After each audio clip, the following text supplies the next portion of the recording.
Hello everyone, welcome to YouTube as well as on the Zoom.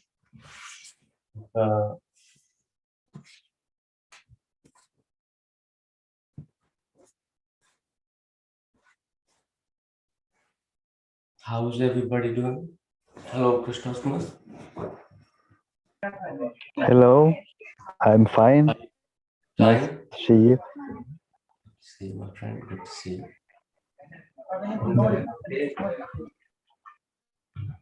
you. Several questions ahead, and we will have some quite interesting topics today. And if you do have any question, meantime, please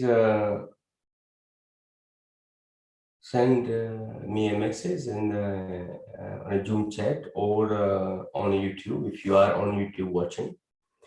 Please do not feel hesitant and uncomfortable to hold if you have any concern. So there's one question I have today is about most people think that you should be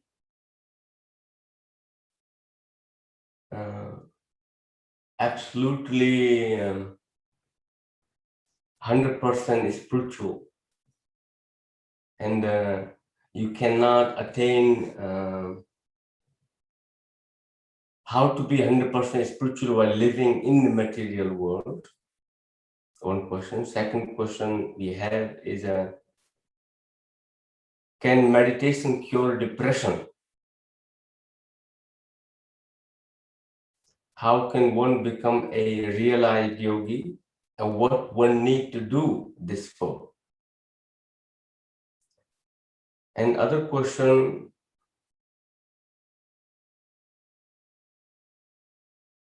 am I having a training program in Croatia? Yes, plan to do so, and soon I will announce it, which probably be in somewhere in September or August time, hopefully, end of August or September some point. And all the details, if you follow on social media programs, you will find out all the details when it's going to be held. So stay connected and spread the word as well. So this is a very easy to answer. It doesn't need a complications and doesn't need much to think about to understand either.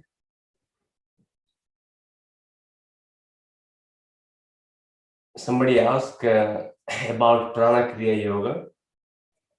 What does Prana Kriya Yoga entails?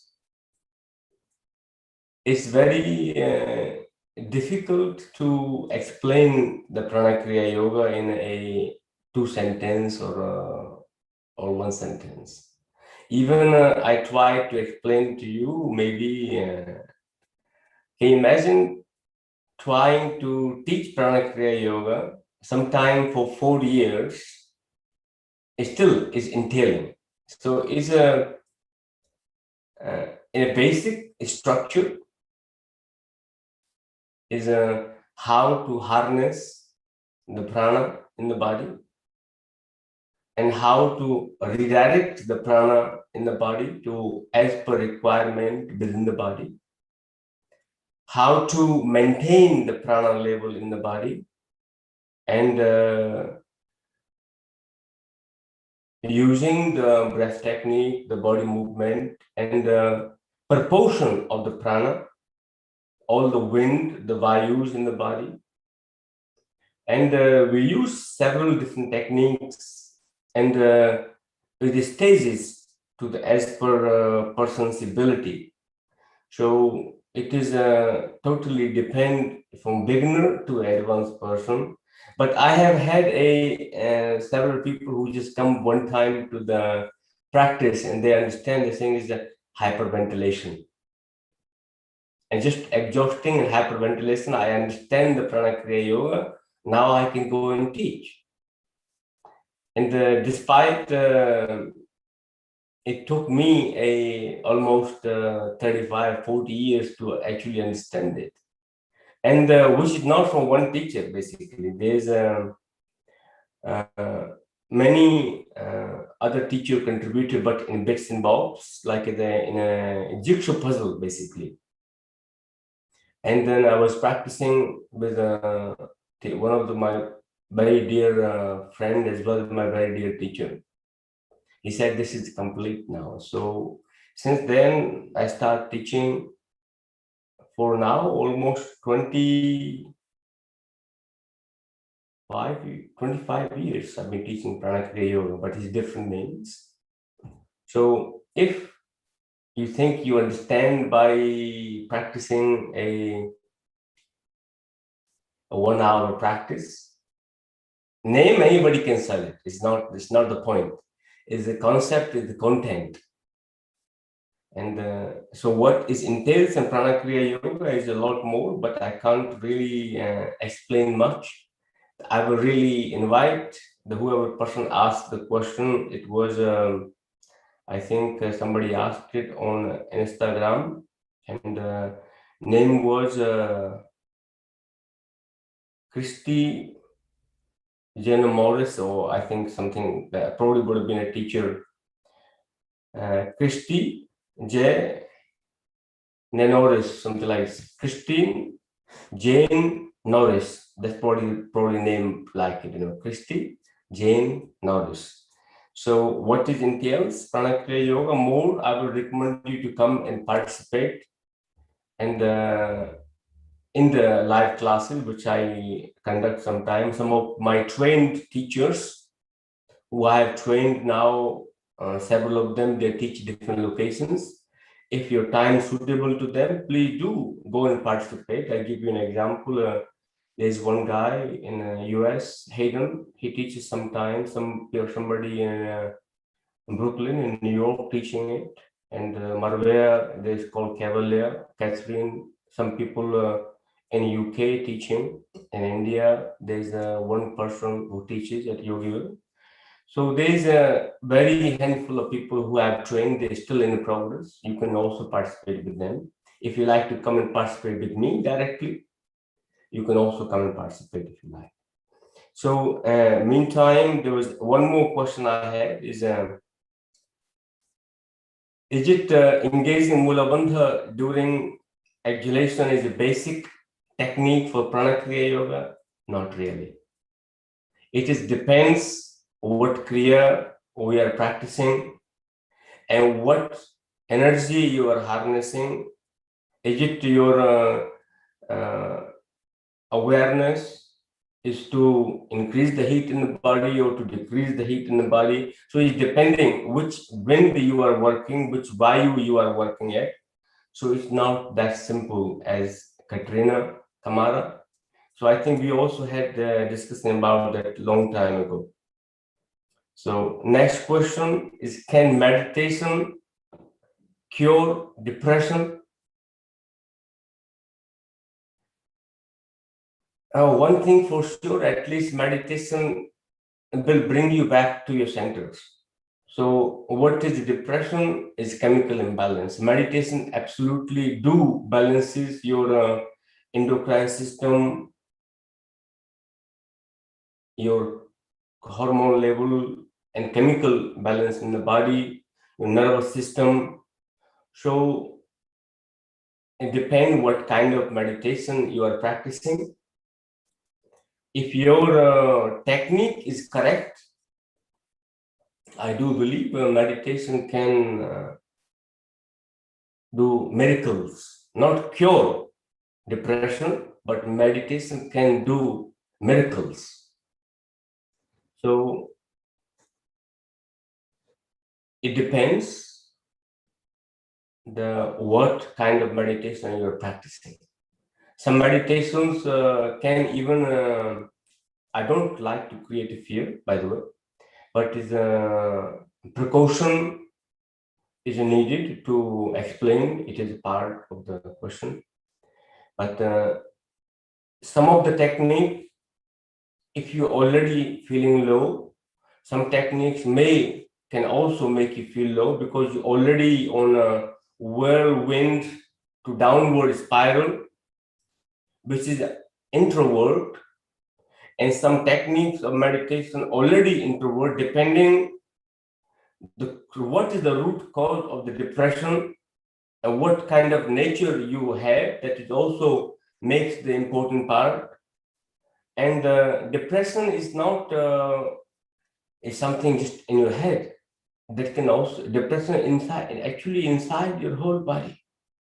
Sometimes it is a medical, sometimes it's energetic, sometimes it's a physical reason, sometimes is a you classify yourself as a depressed person, maybe not a depressed person, maybe just a lack of momentum and lack of possibilities, and you feeling just lonely, maybe just feeling down.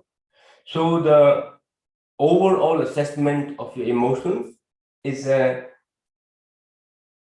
it all depends what your nature is and what is the cause, a root cause of taking you to that energy level in your body or in your mind, to lowering your spirit, where you can be classified as a depressed. So some technique may work, some techniques may not work. Just you need to find a suitability to them.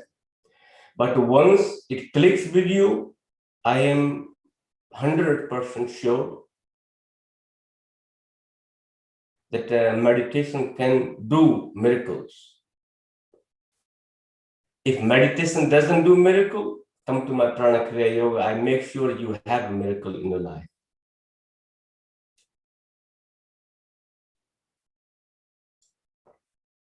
And then another question I have, similar related to the topic of depression.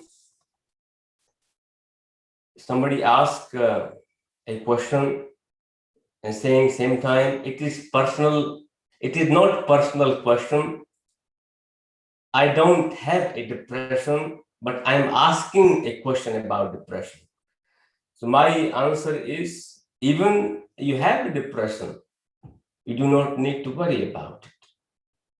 I'm not judging you. You don't need to justify to make a statement that I'm not a depressed person. If you are saying such a statement, I have to question it. But I am not going to question it. So the question was, I have a question for Sangha, if you like to talk about it, but keep it confidential. I will not disclose the name because I know the person is here. Question 1, what would you recommend to add to the daily routine of yoga practitioner who has a regular practice of meditation, pranayama, fasting, and on a plant-based diet?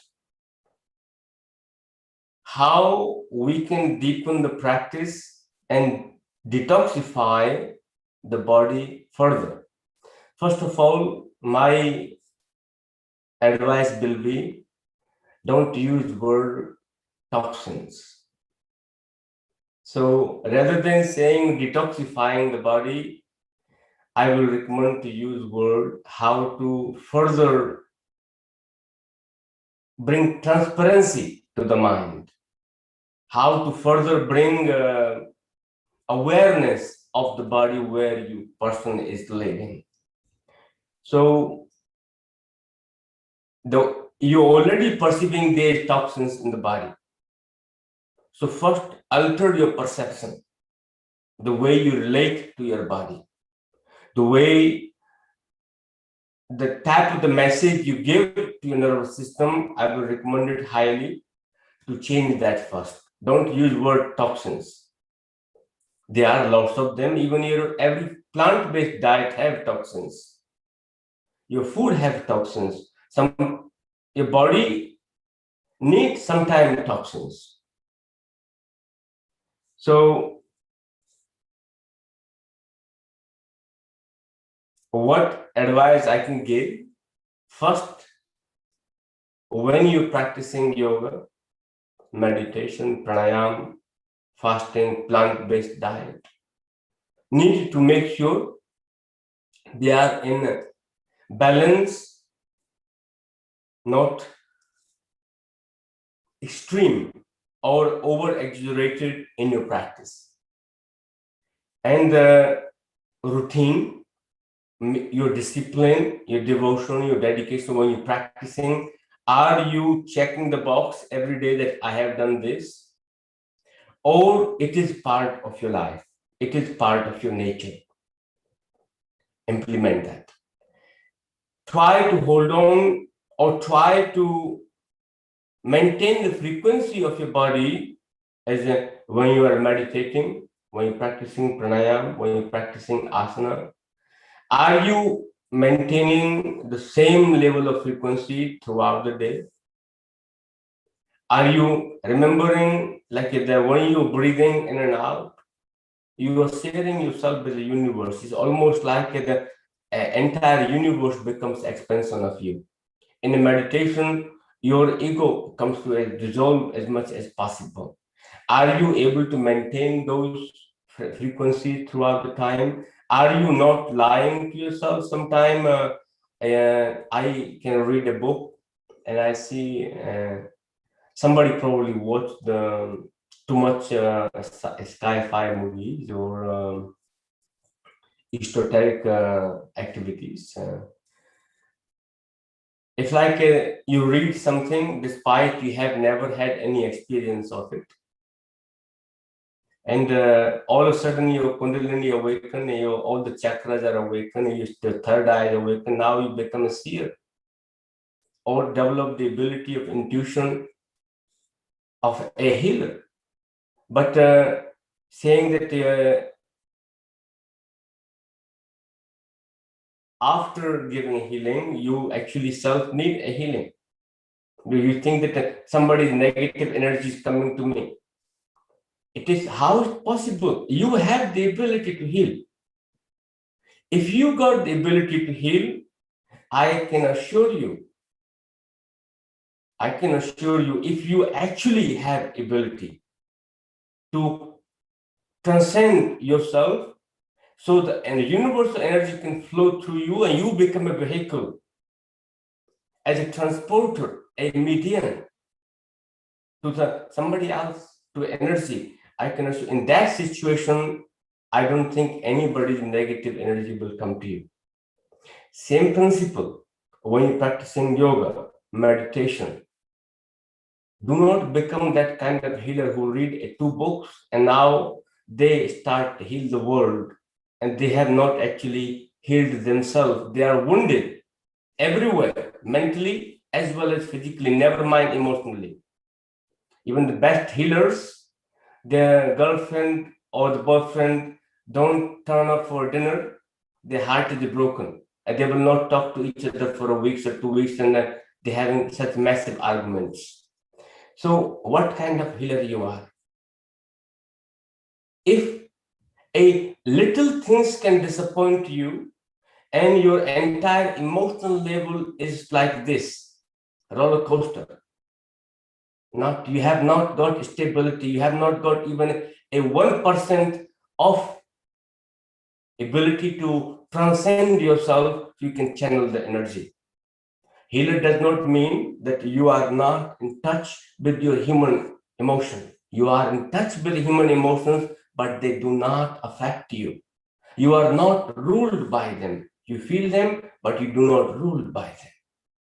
So if your yoga, meditation practice, your pranayama practice is just only part of you while you are practicing, not after you have finished practicing, you should make sure they live through you, not practice yoga. I will not, there's one stage you practice yoga, but make sure yoga, meditation, pranayama, why you become plant-based, because of the kindness, cruelty, those, you are living those ethos, you are living those principles to the life. The day you start living the principles of what you're practicing, there is nothing further to do. But make sure there is no polarity, it's just one. The time when you can find either your pendulum is no more swinging, your mental or emotional is not swinging anymore, you have nothing much to do. Just start living and share the love and compassion. Not the rainbow kind of love I'm talking about love, emotions, feeling, acceptance. Okay. How can one person deepen the practice? Association, your alliance, more and more time with yourself. The more time you spend with yourself, observing, understanding, the deeper you connect to yourself, the deeper your practice will be. Next question was, how to overcome depression? We already talked about that. I would like to follow the topic and ask, what is a yogic point of view on the widely used method of treating mental health issues, such as behavior CBT, there's a therapy goes along, past analysis, can analytical conversation over the past experience actually bring a relief to a person suffering from a depression and fluctuation of the mind? Quite an interesting question. You know, when you are meditating and having a CBT, both of them are to certain level are same. When you're having CBT, there is somebody else digging your past, clearing your karma bank balance, but it's done consciously, and they initiating the emotions and upsetting you because you only bring those emotions, but you don't know how to deal with them. That is a CBT. And then they describe you medication, then they describe you another therapy, it goes on. So basically unraveling the past. Difference in meditation and yogic point of view. When you are meditating, your thoughts are coming, wild thought, karmic thought from previous life, the things that you have never actually even thought about it, never even been there, never experienced it. You are meditating, they are coming up to you, but you are in a place of neutral emotion, neutral being at the time if you are meditating. So the wave comes and it clears itself. So that's the difference in the meditation. When the emotions are coming, not to suppress them, but observe them, witness them, same as you will do in any CBT therapy. But not to hang on to it, do not identify with it. That's the difference between meditation and therapy. There is a way in meditation that actually you can let go. You can observe it. You can let it dissolve into your consciousness rather than identifying with that emotion and labeling yourself. Usually when you go for therapy, you label yourself, I am within that category, medically as well as mentally. But in meditation, there is no such thing. There's a ongoing constant progress, but no label. Only one label, that you want to be a greatest, kind, loving, free in your thinking human being, not labeled human being. Second point was a past analysis. They use in NLP, past regression activities, and they also use sometimes hypnosis and analytical conversation over the past experiences somebody had, can it relieve you from fluctuation of the mind? At least one thing can happen from those conversations. You will get to know more of your emotions. You will get to feel less closed in. Now, only before only one person knew that was you carrying so much burden. Now, two people knows it. You are able to vocalize it. What it does, at least clears your throat chakra, clears your lower abdomen, gives you a bit more sense of confidence, gives you a bit more sense of ability to express yourself. Till you develop that ability to express and share yourself, you are no good for anything, because you become a bottle of every emotion inside you. So, in my view, personally, those therapies, over analysis activities of the past can be beneficial to get to know yourself. But I will also recommend, do not label yourself whatever it comes up from it. If you buy into it more, you start labeling and you feel sorry for yourself, and you want other people to feel sorry for you as well. Do not become a victim. That will be my advice. But from a yogic point of view, when you are meditating, it's happening. When you're practicing asanas, your mind is wandering, you bring it back to the body. You're already developing the fluctuation. The mind should remain with the body. Your mind is not racing. You are trying to stop the fluctuation of your mind through the asana practice. Through the Kriya practice, you try to develop the stamina and the strength and awaken the knots of your energetic locks within your body. You try to overcome with them as well. So the therapies and analysis, discussion, understanding, conversations are useful, very helpful, but only thing I will recommend along with them, do not label yourself from that, and also don't make yourself a victim what have happened to you, and do not identify with it. It is something have happened in the past. Keep growing, accept it, and let it go. Or meditate, practice asana, pranayama. Those will build the strength, revive the prana level in your body, letting go of your old emotions that your body is actually holding to the pranayama and to the asana practice. The memory of your muscles can also be transferred or transformed or replaced to the yogic practices and kriya practices.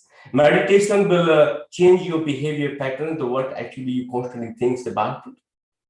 So implement those three things if you are suffering from any of those behavior: meditation, pranayama, or some physical activity.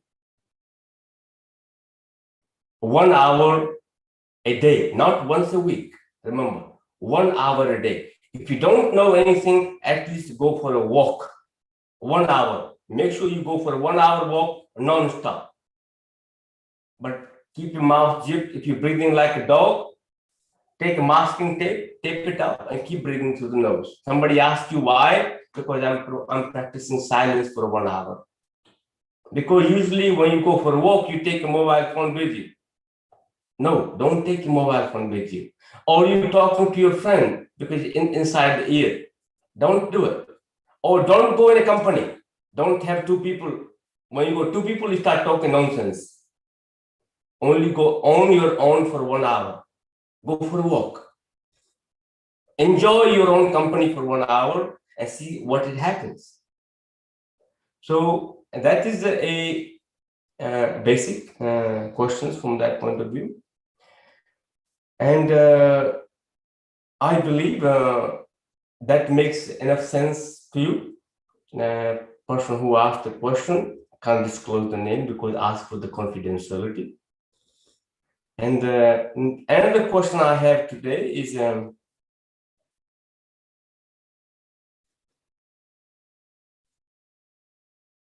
are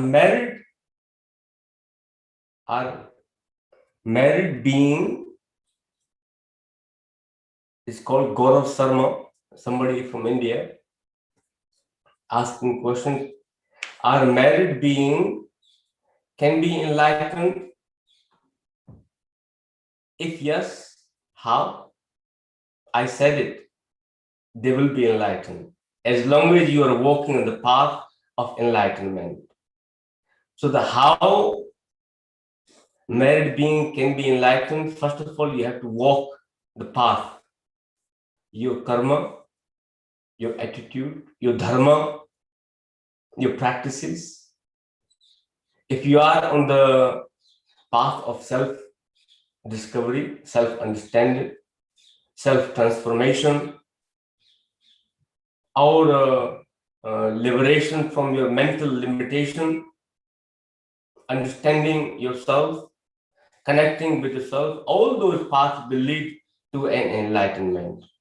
And remember, enlightenment is not slave or specifically categorized for the people who are not married,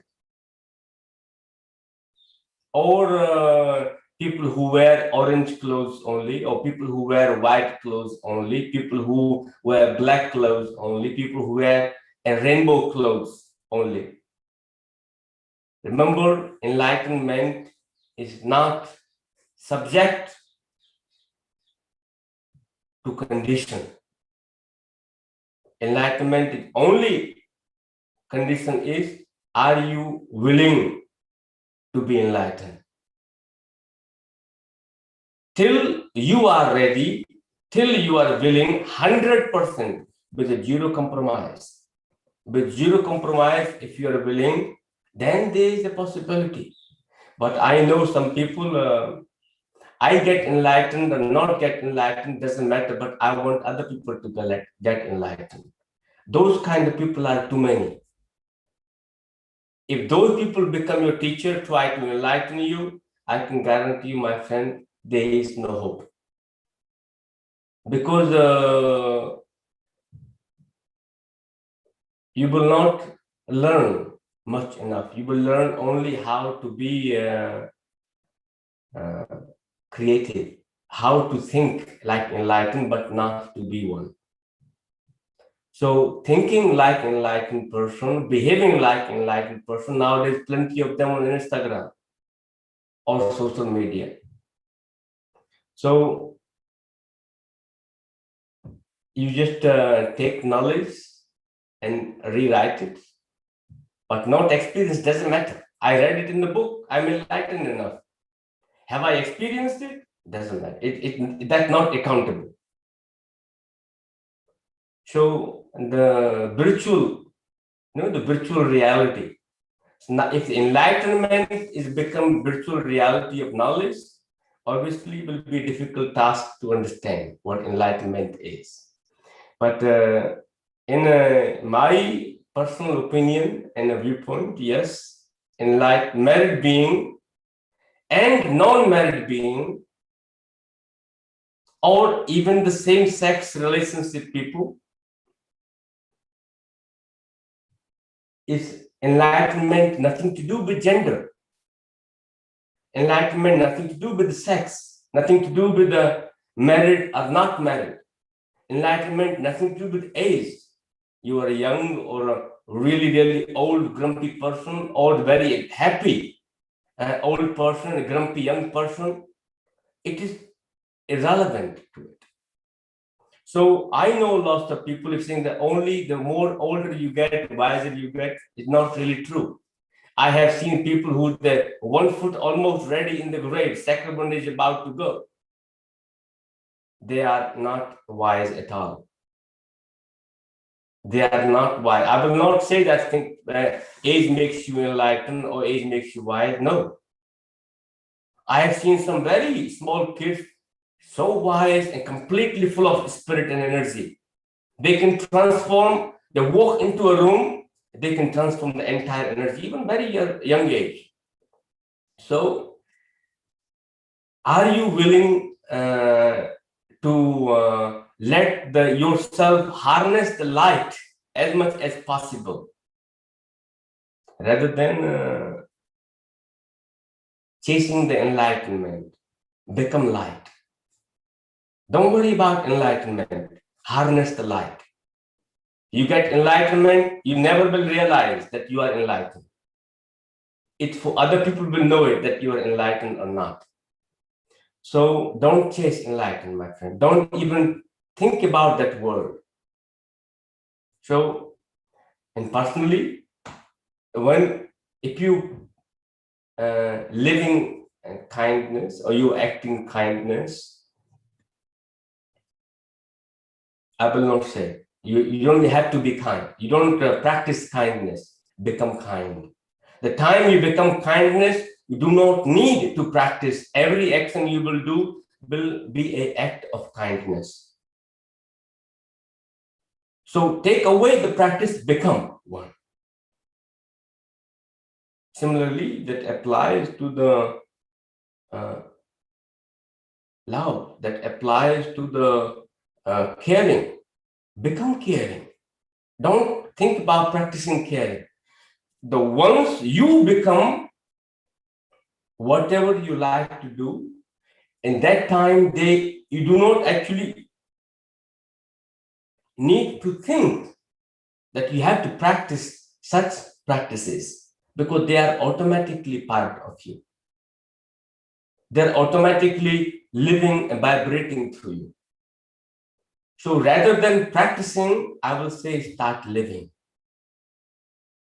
That same principle applies to yoga, meditation, spirituality, emotions like love, kindness, compassion, however you like to relate to it. Same way.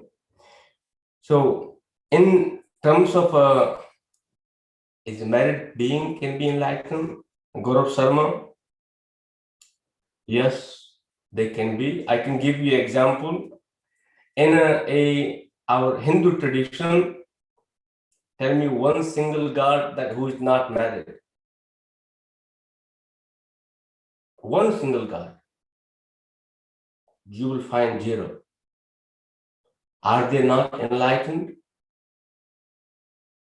At least one thing can be for sure if you are married and being a monk or spiritual person, you will not do those dodgy things that most monks end up doing or the priest end up doing.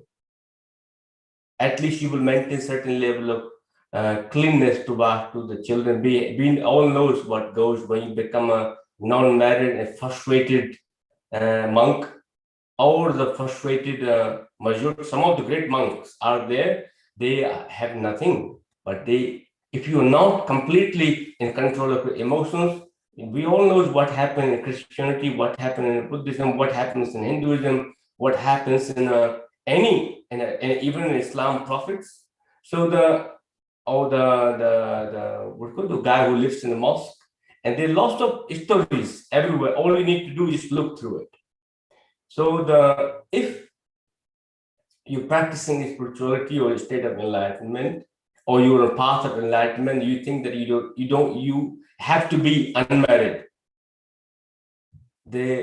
If you are not completely in charge of your senses or understanding the energy, remember the lust in your body, the sex desire, your second chakra in your body is very strong. And you are using every other sense apart from one. It's going to become a pressure cooker, volcano. Either you develop the energy to transform it, which you don't have because you're still practicing. So what it end up, you start either abusing each other, or you find somebody who is have a very little voice. So basically, I don't want to use the word, we all knows it, yeah? I don't need to go that far.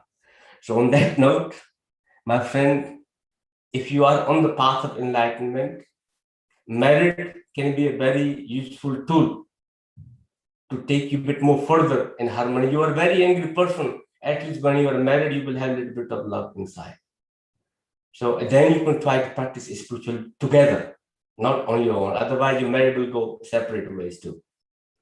So enlightened men, married people can also get, my friend Gaurav. Please do get married. If that is the question, you're practicing yoga and worried about, you will never get enlightened. So on that note, thank you everyone enough for today. Namaste.